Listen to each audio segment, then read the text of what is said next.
So hey guys, welcome back to one more mini blog. ఈరోజు అయితే నేను Tirumala cake హౌస్లో ట్రిపుల్ చాక్లెట్ బ్రౌనీ టేస్ట్ చేశాను అనమాట. It's so nice. చెప్పాలంటే సూపర్గా ఉంది. మీ ఊర్లో ట్రిపుల్ చాక్లెట్ బ్రౌనీ ఎంతో చెప్పండి. మా తిరుపతిలో అయితే just 29 rupees. Lucky shopping mall పక్కనే ఉంటుంది. టేస్ట్ అయితే స్టార్టే లేదు, ఏ బ్రౌనీ టేస్ట్ రాదు.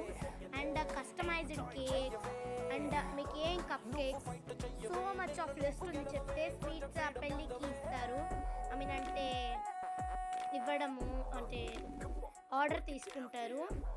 So you have to follow me. And మీకు అక్కడ పైన నెంబర్ కూడా పెడతాను. సరే, like and subscribe. Bye all. My time rhyming live a line. The way you talk make me high.